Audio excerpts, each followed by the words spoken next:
हर किसी के मन में यह सवाल जरूर आता होगा कि आदि योगी भगवान शिव का जन्म कैसे हुआ और उनके माता पिता कौन थे। साथ ही त्रिदेवों में ब्रह्मा सृष्टि के रचयिता, विष्णु पालनकर्ता और शिव संहारक माने गए हैं, लेकिन इन तीनों में से सबसे शक्तिशाली देवता कौन है। भगवान शिव को हमेशा हाथ में त्रिशूल, गले में वासुकी नाग, हाथ में डमरू, माथे पर अर्धचंद्र, शरीर पर भस्म और बाघ की खाल धारण किए हुए देखा जाता है। लेकिन सवाल यह उठता है कि शिव जी के पास ये सभी वस्तुएं कैसे आईं? इनके पीछे ऐसी रहस्यमयी पौराणिक गाथाएं छिपी हैं जिन्हें जानकर आप हैरान रह जाएंगे। आपने कभी सोचा है कि भगवान शिव को भांग का प्रसाद क्यों चढ़ाया जाता है? आखिर इसके पीछे कौन सा रहस्य छिपा है और महाशिवरात्रि का पर्व क्यों मनाया जाता है? इस वीडियो में हम आपको इन गूढ़ रहस्यों के बारे में विस्तार से बताएंगे। और सबसे चौंकाने वाली बात, कहा जाता है कि भगवान शिव आज भी कैलाश पर्वत पर अपने परिवार के साथ निवास करते हैं, लेकिन आज तक कोई भी व्यक्ति, चाहे कितनी भी तकनीक क्यों ना हो, कैलाश पर्वत पर नहीं चढ़ पाया। ऐसा कौन सा रहस्य है जो मानव को इस पर्वत की चोटी तक पहुंचने से रोकता है? और समय आया सृष्टि के सृजन का, लेकिन तब ऐसी कौन सी वजह थी कि भगवान शिव को अर्धनारीश्वर रूप धारण कर ब्रह्मा जी की सहायता करनी पड़ी? आखिर क्या था वह दिव्य रहस्य जो महादेव को अपने स्वरूप को दो भागों में विभाजित करने पर मजबूर कर दिया?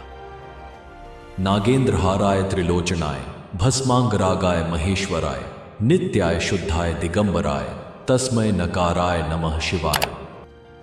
अपने गले में नाग धारण करने वाले, जिनके 3 नेत्र हैं, जो अपने शरीर पर भभूत लगाते हैं, और महादेव भगवान शिव, जिन्हें राम भी पूजते हैं और रावण भी, जो अंत भी हैं और अनंत भी, जिनकी शक्ति से जुड़ी अनेक कहानियां आज भी रहस्य हैं, क्योंकि आज हम बात करने वाले हैं आदि योगी भगवान शिव के उन रहस्यों की जिन्हें बहुत कम लोग जानते हैं।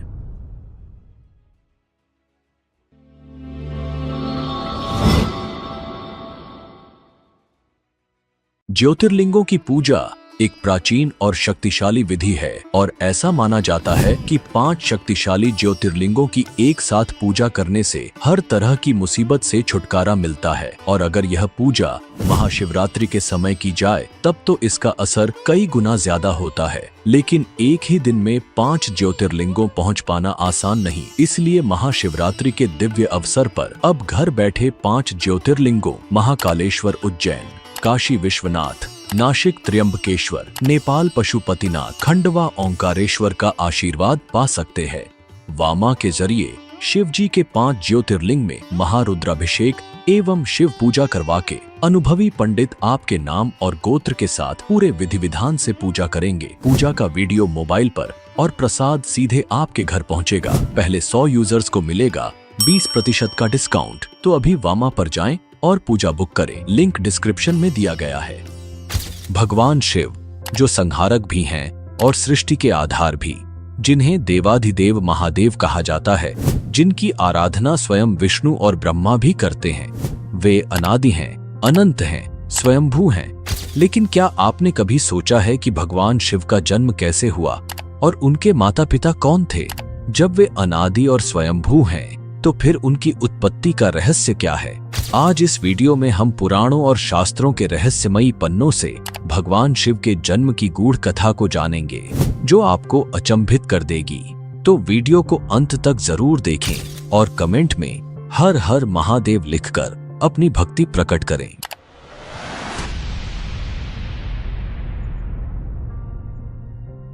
शिव पुराण के अनुसार भगवान शिव स्वयंभू हैं, जिसका अर्थ है कि उनका जन्म स्वयं ही हुआ था।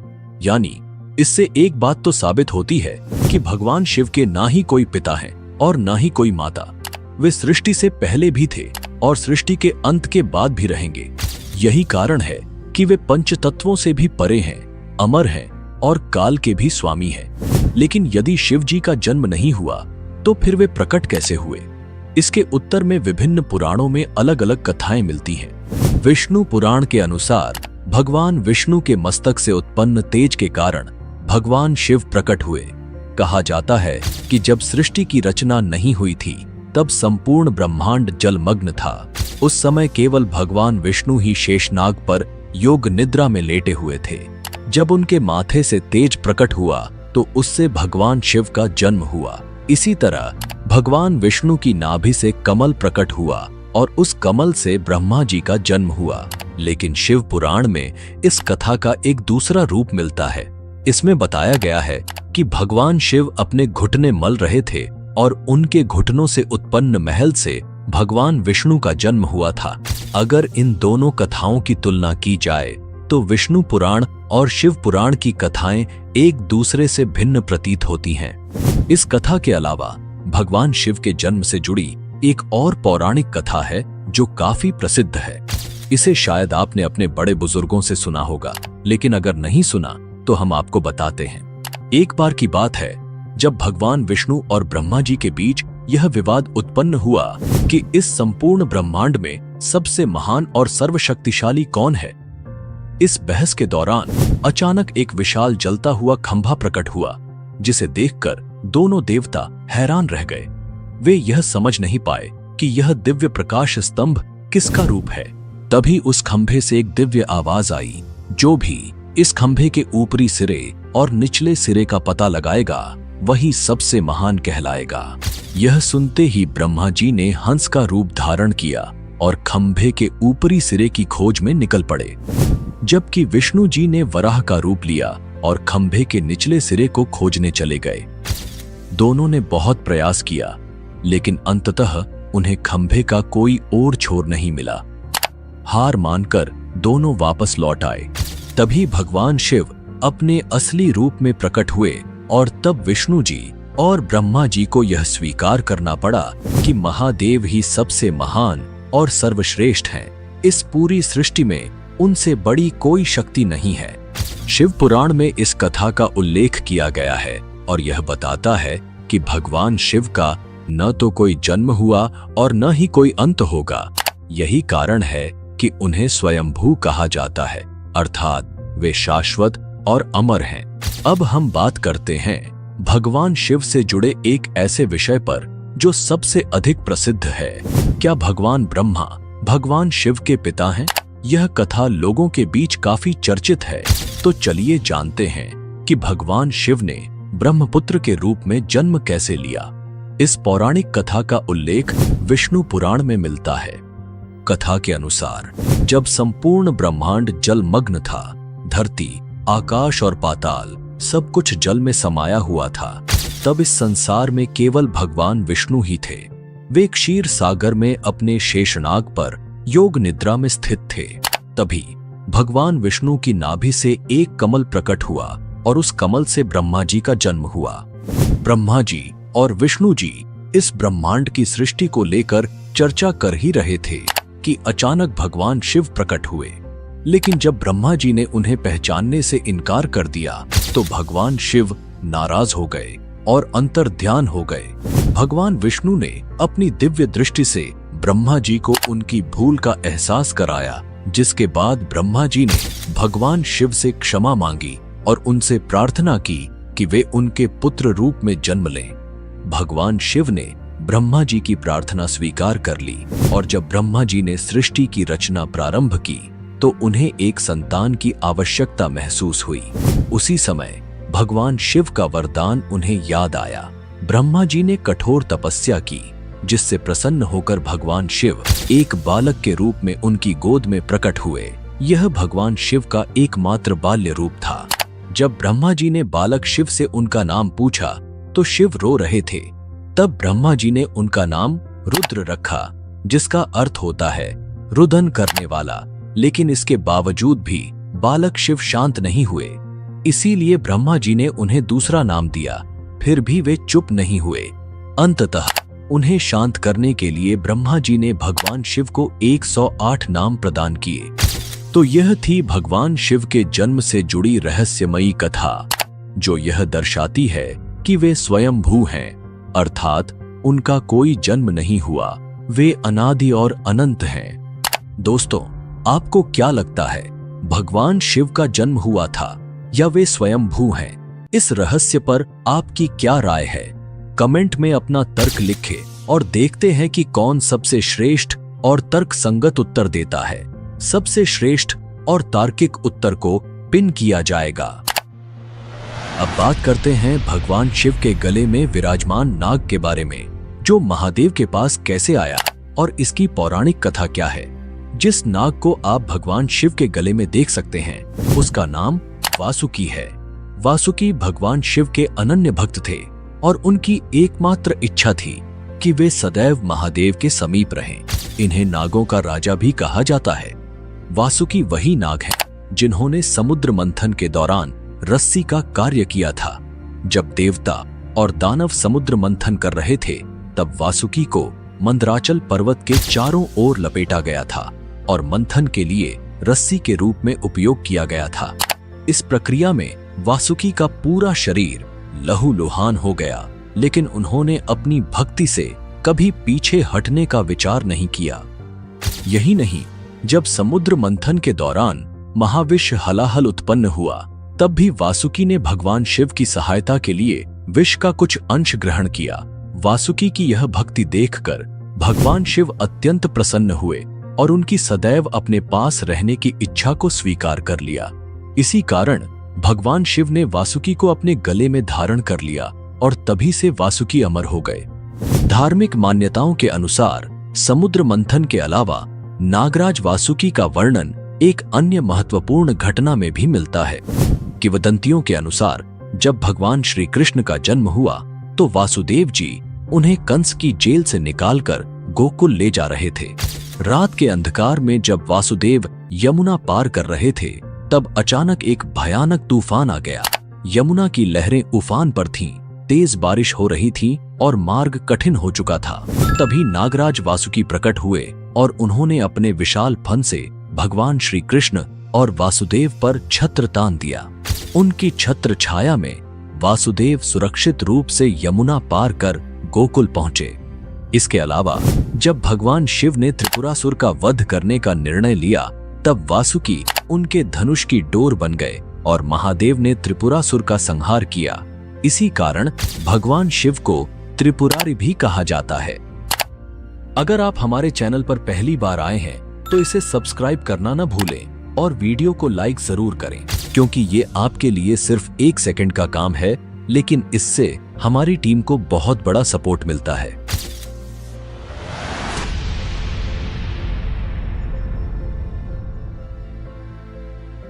अब जानते हैं कि भगवान शिव ने अपने मस्तक पर चंद्रमा को क्यों स्थान दिया और इसके पीछे की पौराणिक कथा क्या है। शिव पुराण के अनुसार राजा दक्ष की 27 बेटियां थीं, जिनका विवाह चंद्रदेव से हुआ था। विवाह के समय चंद्रदेव ने राजा दक्ष से वादा किया था कि वे अपनी सभी पत्नियों को समान प्रेम और सम्मान देंगे। लेकिन विवाह के बाद चंद्रदेव का झुकाव अपनी एक पत्नी रोहिणी की ओर अधिक हो गया। इससे उनकी अन्य पत्नियां उदास रहने लगी और उन्होंने अपने पिता दक्ष से इसकी शिकायत की। जब दक्ष को यह बात पता चली, तो वे अत्यंत क्रोधित हो गए और उन्होंने चंद्रदेव को श्राप दे दिया। उन्होंने कहा कि चंद्रदेव एक भयानक बीमारी के शिकार होंगे और 15 दिनों में धीरे धीरे क्षीण होकर अंततः लुप्त हो जाएंगे। इस श्राप को सुनकर चंद्रदेव भयभीत हो गए और इस कष्ट से मुक्ति पाने के लिए वे ब्रह्मा जी के पास गए। ब्रह्मा जी ने उन्हें भगवान शिव की पूजा करने का उपाय बताया। तब चंद्रदेव ने मिट्टी का शिवलिंग बनाकर महामृत्युंजय मंत्र का जाप करते हुए कठोर तपस्या की। कई वर्षों की तपस्या के बाद भगवान महादेव प्रसन्न हुए और उन्होंने चंद्रदेव को दर्शन दिए। भगवान शिव ने उन्हें वरदान दिया कि वे पूरी तरह से कभी भी समाप्त नहीं होंगे। 15 दिनों तक घटने के बाद अगले 15 दिनों में वे फिर से बढ़ते जाएंगे। इसी कारण अमावस्या के दिन चंद्रमा पूरी तरह से लुप्त हो जाता है और फिर पूर्णिमा के दिन दोबारा पूर्ण रूप में प्रकट हो जाता है। भगवान शिव ने चंद्रदेव को अपने मस्तक पर स्थान दिया, जिससे यह संकेत मिलता है कि महादेव के आशीर्वाद से ही चंद्रमा का अस्तित्व बना हुआ है। इसी कारण भगवान शिव को चंद्रशेखर भी कहा जाता है।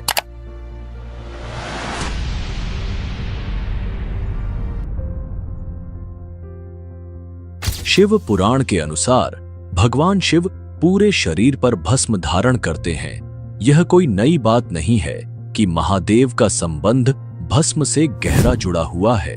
दरअसल इसके पीछे एक प्राचीन कथा है जिसे शिव पुराण में विस्तार से बताया गया है। बहुत समय पहले एक महान ऋषि थे जिनका नाम प्रणाद था। वे वर्षों तक जंगल में कठोर साधना कर रहे थे। इस दौरान उन्होंने सिर्फ पत्ते और फल खाकर जीवन व्यतीत किया। एक दिन जब वे जंगल से घास काटकर अपने आश्रम की मरम्मत कर रहे थे, तभी अचानक उनकी उंगली कट गई। लेकिन जब उन्होंने अपनी उंगली को देखा तो आश्चर्यचकित रह गए, क्योंकि वहां से खून की जगह पेड़ के पत्तों का रस बह रहा था। ऋषि प्रणाद को लगा कि अब वे इतने शुद्ध हो चुके हैं कि उनके शरीर में खून की जगह सिर्फ पवित्र वनस्पतियों का रस बहता है। यह सोचकर वे अहंकार से भर गए और पूरे ब्रह्मांड में यह घोषणा करने लगे कि उनसे ज्यादा शुद्ध कोई नहीं। भगवान शिव ने उनका घमंड तोड़ने के लिए एक बूढ़े साधु के रूप में अवतार लिया और उनके पास पहुंचे। जब उन्होंने ऋषि प्रणाद से उनकी प्रसन्नता का कारण पूछा तो ऋषि ने अपनी उंगली से रस निकलने की पूरी कहानी सुनाई। बूढ़े साधु ने ऋषि से कहा, इसमें बड़ी बात क्या है? पत्ते भी जब जलते हैं तो वे राख में बदल जाते हैं और राख सबसे शुद्ध होती है।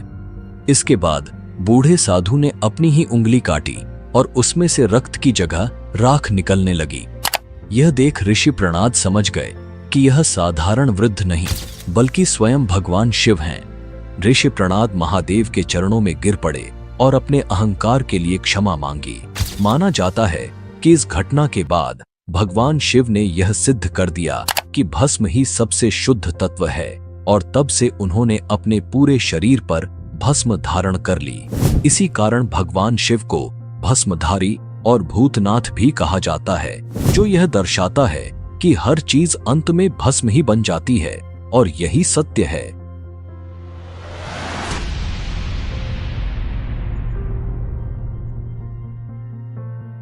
अब बात करते हैं भगवान शिव के त्रिशूल के रहस्य के बारे में। पौराणिक कथाओं के अनुसार त्रिशूल का निर्माण स्वयं भगवान शिव ने किया था, लेकिन यह हमेशा से उनके पास नहीं था। भगवान विश्वकर्मा ने यह दिव्य अस्त्र भगवान शिव को उपहार में दिया था। माना जाता है कि सूर्य देव ने भगवान विश्वकर्मा की पुत्री संजना से विवाह किया, लेकिन विवाह के बाद संजना सूर्य देव की तीव्र गर्मी और अत्यधिक तेज को सहन नहीं कर पा रही थी। उन्होंने अपने पिता भगवान विश्वकर्मा से इस समस्या का समाधान निकालने की प्रार्थना की। भगवान विश्वकर्मा ने सूर्य देव को अपनी गर्मी कम करने के लिए मनाया। सूर्य देव ने अपनी शक्ति का 1/4 भाग अपने पास रखा और बाकी धरती पर छोड़ दिया, लेकिन यह ऊर्जा इतनी तीव्र और विनाशकारी थी कि इससे पूरी धरती जल सकती थी और फट भी सकती थी। भगवान विश्वकर्मा ने अपनी दिव्य शक्ति से इस विनाशकारी ऊर्जा को नियंत्रित किया और इसे एक दिव्य शस्त्र के रूप में ढाल दिया, जिसे हम भगवान शिव का त्रिशूल कहते हैं। भगवान विश्वकर्मा को पता था कि इस त्रिशूल को धारण करने की शक्ति केवल एक ही देवता के पास है, भगवान शिव, क्योंकि सिर्फ महादेव ही इस ब्रह्मांड की विनाशकारी शक्तियों को नियंत्रित कर सकते थे। इसलिए उन्होंने यह त्रिशूल भगवान शिव को समर्पित कर दिया। भगवान शिव के त्रिशूल से कई आध्यात्मिक और पौराणिक मान्यताएं जुड़ी हुई हैं। कुछ विद्वान मानते हैं कि त्रिशूल के 3 सिर इस संसार के 3 मूल तत्व सत, रज और तम का प्रतिनिधित्व करते हैं।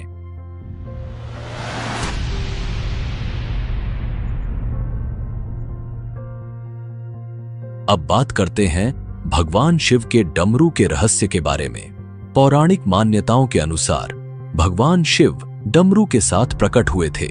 जब सृष्टि की रचना हुई तब इस संसार में कोई ध्वनि नहीं थी। जब माता सरस्वती प्रकट हुई तो सृष्टि में ध्वनि का संचार हुआ, लेकिन यह स्वर और ताल के बिना थी, जिससे संगीत में कोई लयबद्धता नहीं थी। तब भगवान शिव ने नृत्य करते हुए अपने डमरू को 14 बार बजाया। डमरू की ध्वनि से व्याकरण, संगीत के छंद और ताल उत्पन्न हुए। इस ध्वनि से ही संसार में चंचलता और ऊर्जा का संचार हुआ। मान्यता है कि जब भगवान शिव अपने डमरू को बजाकर तांडव नृत्य करते हैं तो प्रकृति में एक नई ऊर्जा का संचार होता है।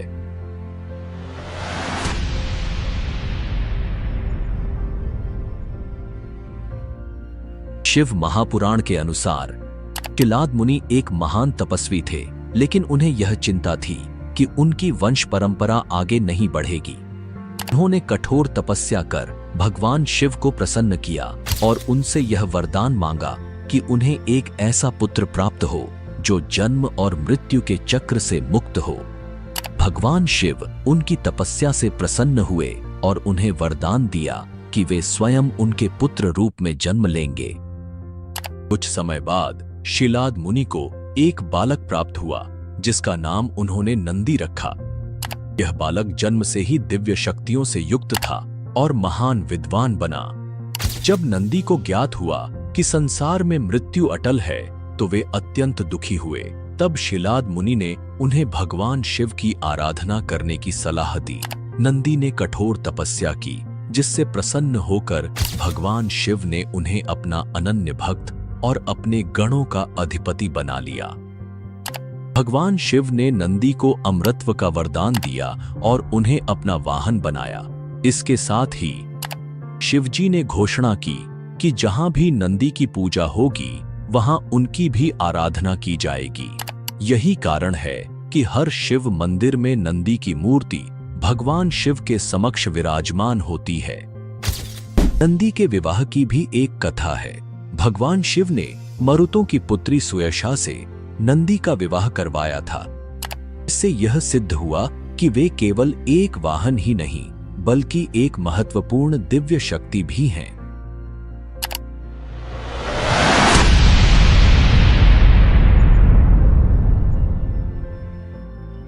अब जानते हैं भगवान शिव को भांग का प्रसाद क्यों चढ़ाया जाता है। अगर भगवान शिव भांग पी सकते हैं तो हम क्यों नहीं? यह सवाल वाराणसी की गलियों और घाटों में अक्सर गूंजता है। इसकी वजह एक मान्यता है जिसके अनुसार भगवान शिव भांग का सेवन करते थे। पौराणिक कथा के अनुसार जब समुद्र मंथन से हलाहल विष उत्पन्न हुआ तो पूरी सृष्टि को बचाने के लिए भगवान शिव ने उसे अपने कंठ में धारण कर लिया। लेकिन हलाहल इतना प्रचंड था कि इसके प्रभाव से उनके गले में भयंकर जलन होने लगी। तब माता पार्वती ने इस जलन को शांत करने के लिए उन्हें भांग अर्पित की। अथर्ववेद के अनुसार भांग के पत्तों में ऐसी औषधीय गुण होते हैं जो शरीर में ठंडक उत्पन्न करते हैं। यही कारण है कि शिवजी ने पहली बार इसका सेवन किया था। शिवजी को तंत्र और ध्यान का देवता भी कहा जाता है और वाराणसी के अघोरी बाबा तथा नागा साधु मानते हैं कि शिवजी भी भांग का सेवन कर गहरी साधना में लीन होते थे। हालांकि यही ग्रंथ यह भी बताता है कि भांग का अधिक सेवन व्यक्ति की मानसिक स्थिति को प्रभावित कर सकता है और इसके दुष्परिणाम गंभीर हो सकते हैं। बावजूद इसके आज कई लोग शिवजी का नाम लेकर भांग और गांजा जैसी नशीली चीजों का उपयोग कर रहे हैं जो उनकी आस्था से अधिक नशे की प्रवृत्ति को दर्शाता है। शिवजी की उपासना आत्मिक शुद्धि और ध्यान के लिए होती है, न कि नशे के लिए। दोस्तों, क्या आज की युवा पीढ़ी श्रद्धा के नाम पर भांग और गांजे का सेवन करके अपना जीवन बर्बाद कर रही है? क्या यह आस्था का हिस्सा है या एक गलत आदत? कमेंट में अपनी राय जरूर लिखें। आपके मन में भी यह प्रश्न जरूर आता होगा कि आखिर महाशिवरात्रि क्यों मनाई जाती है? इसका उत्तर हमें प्राचीन पौराणिक कथाओं में मिलता है। शास्त्रों के अनुसार देवों के देव महादेव और माता पार्वती का विवाह फाल्गुन मास के कृष्ण पक्ष की चतुर्दशी तिथि को संपन्न हुआ था। इसी वजह से हर साल महाशिवरात्रि का पर्व पूरे उत्साह और श्रद्धा के साथ मनाया जाता है। इस पावन अवसर पर शिव भक्त भगवान भोलेनाथ की बारात निकालते हैं, मंदिरों में विशेष पूजा अर्चना करते हैं और व्रत का पालन करते हैं। ऐसा माना जाता है कि महाशिवरात्रि का व्रत करने से वैवाहिक जीवन की सभी समस्याओं से मुक्ति मिलती है और दाम्पत्य जीवन में सुख समृद्धि का आगमन होता है। एक अन्य कथा के अनुसार महाशिवरात्रि वह पावन रात्रि है जिसमें स्वयं भगवान शिव ने शिवलिंग रूप में प्रकट होकर सृष्टि के संतुलन की स्थापना की। ईशान संहिता के अनुसार फाल्गुन मास की कृष्ण पक्ष चतुर्दशी की रात्रि में भगवान शिव ने करोड़ों सूर्य के समान तेजस्वी ज्योतिर्लिंग रूप धारण किया। इस दिव्य शिवलिंग की पहली पूजा स्वयं ब्रह्मा और विष्णु ने महानिशा काल में की थी। तभी से महाशिवरात्रि के दिन रात्रि में शिवलिंग की विशेष पूजा करने का महत्व बताया गया है। इस दिन भगवान शिव की उपासना और रात्रि जागरण करने से भक्तों को मोक्ष, सुख, शांति और धन समृद्धि की प्राप्ति होती है।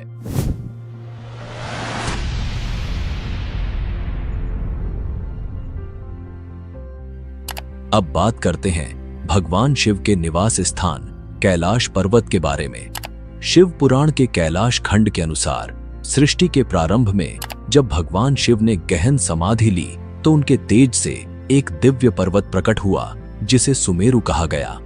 कालांतर में जब देवासुर संग्राम में सुमेरु पर्वत क्षतिग्रस्त हुआ तो भगवान शिव ने अपनी तीसरी आंख से प्रज्वलित अग्नि द्वारा एक नए पर्वत का निर्माण किया और यही कैलाश पर्वत कहलाया। स्कंद पुराण में वर्णित कथा के अनुसार माता पार्वती ने भगवान शिव को प्रसन्न करने के लिए कैलाश पर्वत पर कठोर तपस्या की थी। उनके इस तप के फलस्वरूप यह स्थान भगवान शिव का स्थायी निवास बन गया। यही कारण है कि आज भी कैलाश पर्वत को भगवान शिव का दिव्य धाम माना जाता है। कहते हैं कि कैलाश पर्वत और मानसरोवर झील के आसपास एक रहस्यमयी ध्वनि सुनाई देती है। जब आप इन पवित्र स्थलों के पास पहुंचते हैं तो ऐसा लगता है जैसे आसमान में कोई विमान उड़ रहा हो, लेकिन जब आप ध्यान से सुनते हैं तो ये आवाज बिल्कुल वैसी होती है जैसे किसी ने डमरू बजाया हो या फिर ओम की गूंज हो रही हो। वैज्ञानिक इसे प्राकृतिक घटना बताते हैं और कहते हैं कि शायद यह आवाज बर्फ के पिघलने से उत्पन्न होती है, लेकिन वहां जाने वाले कई साधक और यात्री मानते हैं कि यह ध्वनि केवल एक संयोग नहीं बल्कि एक दिव्य संकेत है। ऐसा कहा जाता है कि कैलाश पर्वत की शक्तिशाली ऊर्जा और वहां की आध्यात्मिक शक्तियां इस ध्वनि को जन्म देती हैं। क्या यह बर्फ के पिघलने की साधारण आवाज है या फिर ओम की दिव्य ध्वनि का चमत्कार? यह सवाल आज भी अज्ञात है और शायद यही कैलाश पर्वत के रहस्य को और गहराई से जोड़ता है। कैलाश पर्वत के रहस्य केवल ध्वनियों तक सीमित नहीं है। कई यात्रियों ने दावा किया है कि उन्होंने रात के समय कैलाश पर्वत पर 7 अलग-अलग रंगों की रोशनियां देखी हैं। ये रोशनी इतनी तेज होती है कि हर वस्तु साफ साफ दिखाई देती है, मानो किसी अदृश्य शक्ति का प्रदर्शन हो रहा हो। वैज्ञानिक अब तक इन रोशनियों के रहस्य को पूरी तरह से नहीं समझ पाए हैं। नासा के वैज्ञानिकों का मानना है कि ये हो सकता है कि कैलाश पर्वत के आसपास का चुंबकीय बल आसमान के साथ मिलकर इस अद्भुत प्रकाश का निर्माण करता हो। लेकिन क्या यह सिर्फ चुंबकीय शक्ति का खेल है या फिर कैलाश पर्वत की दैवीय शक्तियों का प्रतीक? यह सवाल आज भी अनुत्तरित है। क्या आपने हिम मानव या यति की कहानियां सुनी है? यह वह विशालकाय प्राणी है जिसे कैलाश पर्वत और हिमालय के दुर्गम क्षेत्रों में देखा गया है। वर्षों से हिमालय के आसपास रहने वाले लोग दावा करते हैं कि उन्होंने इस रहस्यमयी प्राणी को अपनी आंखों से देखा है, लेकिन आज तक इस बात का पुख्ता सबूत नहीं मिला कि यह वास्तव में कौन है, एक विशाल भालू, जंगली मानव या फिर एक प्राचीन प्राणी। कई तिब्बती और नेपाली लोग मानते हैं कि यह हिम मानव कैलाश पर्वत के आसपास घूमता है। इसे यति कहा जाता है और इसके बारे में कई कहानियां प्रचलित हैं। कुछ इसे भूरा भालू कहते हैं तो कुछ इसे जंगली मानव। यहाँ तक कि यह माना जाता है कि यह लोगों पर हमला कर सकता है और उन्हें खा भी सकता है। इस रहस्य ने हिमालय की इन पवित्र भूमि को और भी गहराई से जिज्ञासा का केंद्र बना दिया है। वैज्ञानिक भी इस बारे में शोध कर रहे हैं। कुछ शोधकर्ताओं का मानना है कि हिम मानव वास्तव में निएंडरथल मानव के अवशेष हो सकते हैं जो अब तक इन बर्फीले क्षेत्रों में जीवित हैं। हालांकि यह सिर्फ एक परिकल्पना है, क्योंकि अब तक हिम मानव के शरीर या उसके जीवन के ठोस प्रमाण नहीं मिले हैं। विश्व भर के करीब 30 वैज्ञानिकों ने इस बात का दावा किया है कि हिमालय के बर्फीले इलाकों में हिम मानव मौजूद हो सकते हैं, लेकिन वे इसे साबित नहीं कर पाए। कैलाश पर्वत का एक और अद्भुत रहस्य है उसकी छाया से बनने वाले स्वस्तिक और ओम के चिन्ह। जैसे ही सूरज कैलाश पर्वत के पीछे डूबता है, पर्वत की छाया से स्वस्तिक का अद्भुत चिन्ह उभरता है। यह वही स्वस्तिक है जिसे हिंदू धर्म में शुभ और समृद्धि का प्रतीक माना जाता है। इस पवित्र प्रतीक को देखकर लगता है मानो भगवान शिव और सूर्य देव के बीच एक गहरा आध्यात्मिक संबंध प्रकट हो रहा हो। लेकिन यह केवल एक ही रहस्य नहीं है। जब कैलाश पर्वत पर बर्फ गिरती है तो दक्षिण दिशा से देखने पर बर्फ की संरचना से ओम का चिन्ह बनता है। यह वही ओम है जो हिंदू धर्म में परम वास्तविकता और आध्यात्मिक ज्ञान का प्रतीक माना जाता है। ओम पर्वत के रूप में दिखने वाला यह दृश्य दर्शकों को प्रकृति और आध्यात्मिकता के गहरे संबंध की याद दिलाता है और हमें यह समझने का अवसर देता है कि यह पर्वत कितना दिव्य और रहस्यमयी है। ये प्राकृतिक घटनाएं पीढ़ियों से लोगों को विस्मित करती आ रही हैं और कैलाश पर्वत के आध्यात्मिक महत्व को और भी गहरा बना देती है। ग्रंथों में कैलाश पर्वत को स्वर्ग की सीढ़ी कहा गया है। यह माना जाता है कि रावण ने इस पर्वत पर स्वर्ग तक पहुंचने के लिए सीढ़ी बनाई थी, परंतु यह केवल रावण की ही कथा नहीं है। वेदों के अनुसार कैलाश पर्वत पृथ्वी और स्वर्ग के बीच की एक पवित्र धुरी है जो उन्हें जोड़ती है। महाभारत में भी इसका उल्लेख मिलता है, जहां पांडव अपनी पत्नी द्रौपदी के साथ मोक्ष की प्राप्ति के लिए कैलाश पर्वत पर चढ़ते हैं। यात्रा के दौरान एक एक करके सभी पांडव गिरते गए, परंतु युधिष्ठिर अपने सच्चे धर्म और निष्कलंक जीवन के कारण स्वर्ग में प्रवेश करने में सक्षम रहे। कैलाश पर्वत को पूर्णता का प्रतीक माना जाता है। इसकी 4 ढलानें कंपास की 4 दिशाओं का प्रतिनिधित्व करती हैं। शिष्यों का विश्वास है कि यह पर्वत वास्तव में स्वर्ग का प्रवेश द्वार है। इसकी दिव्यता और पवित्रता से यह स्थान एक अद्वितीय आध्यात्मिक धरोहर बन जाता है। जब चीन ने देखा कि कोई इंसान कैलाश पर्वत पर चढ़ नहीं पा रहा है, तो उन्होंने एक साहसिक निर्णय लिया, कैलाश पर्वत की चोटी तक हेलीकॉप्टर भेजने का। हालांकि कैलाश पर्वत के ऊपर हेलीकॉप्टर और विमान उड़ाने की सख्त मनाही है, क्योंकि इस इलाके का मौसम अचानक खराब हो जाता है और कोई भी हवाई जहाज यहाँ लंबे समय तक टिक नहीं पाता। कई दिनों की मौसम रिसर्च के बाद चीन ने एक साफ दिन चुना और अपने हेलीकॉप्टर को कैलाश पर्वत की ओर रवाना किया। शुरुआत में सब कुछ ठीक लग रहा था। हेलीकॉप्टर में बैठे लोग कैलाश पर्वत के अद्भुत दृश्य का आनंद ले रहे थे। उन्हें लग रहा था कि सब कुछ सही चल रहा है और वे चोटी तक पहुंच जाएंगे। लेकिन जैसे ही उन्होंने थोड़ी और ऊंचाई हासिल की, माहौल में बदलाव आने लगे। कैलाश के ऊपर बादल घिरने लगे और हिमस्खलन के दृश्य दिखाई देने लगे। लेकिन सबसे डरावनी बात तब हुई जब आसमान में गहरे काले बादल हेलीकॉप्टर को घेरने लगे। हिम्मत जुटाकर वे हेलीकॉप्टर को और ऊपर ले गए, लेकिन तभी आसमान में बिजली कड़कने लगी और तेज बर्फबारी शुरू हो गई। ऊंचाई पर हवा का दबाव इतना बढ़ गया कि हेलीकॉप्टर को नियंत्रित करना बेहद मुश्किल हो गया। चीन के वैज्ञानिकों ने बताया कि कैलाश पर्वत की अद्वितीय भौगोलिक स्थिति के कारण सभी दिशाएं जाकर एक साथ मिल जाती हैं, जिससे वे दिशा भ्रम में फंस गए। इस दौरान उनके कंपास ने भी काम करना बंद कर दिया। अब उनके पास कोई विकल्प नहीं था और उन्होंने वापस नीचे लौटने का निर्णय लिया। धीरे धीरे वे नीचे आए। दिल की धड़कनें तेज थीं, लेकिन सुरक्षित वापस लौटे। इस घटना ने चीन को यह समझा दिया कि इस रहस्यमय पर्वत पर चढ़ना या इसे जीतना उनके बस की बात नहीं है। चीन की नाकामयाब कोशिश के बाद कैलाश पर्वत को लेकर अमेरिकी अंतरिक्ष एजेंसी नासा की उत्सुकता काफी बढ़ गई। 2015 में नासा ने अपने सैटेलाइट को कैलाश पर्वत पर पॉइंट करके गहन रिसर्च शुरू की। इस पर्वत के रहस्यों ने नासा के वैज्ञानिकों को भी चौंका दिया। निरीक्षण के बाद जो तस्वीरें नासा के वैज्ञानिकों ने साझा की, उनमें कैलाश पर्वत की एक रहस्यमयी परछाई दिखाई दी। इस परछाई को देखकर ऐसा प्रतीत होता है जैसे कोई विशाल आकृति ध्यान की मुद्रा में बैठी हो। इस अद्भुत दृश्य ने दुनिया भर के लोगों को चौंका दिया, क्योंकि इसे ज्यादातर लोग भगवान शिव की छवि से जोड़कर देख रहे थे। यह रहस्यमयी छवि कैलाश पर्वत की पवित्रता और उसके आध्यात्मिक महत्व को और गहरा करती है, जो आज भी मानवता के लिए एक अनसुलझी पहेली बनी हुई है।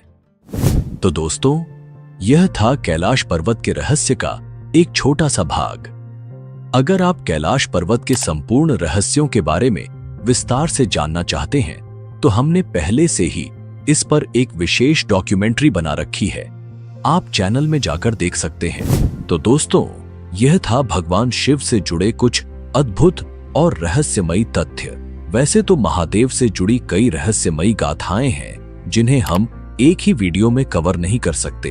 भगवान शिव के बारे में आप क्या जानते हैं, हमें कमेंट में जरूर बताएं। अगर आप सच्चे महादेव भक्त हैं तो वीडियो को लाइक करें और अपने परिवार और दोस्तों के साथ शेयर जरूर करें। जल्द ही मिलते हैं एक नए वीडियो के साथ, तब तक के लिए धन्यवाद।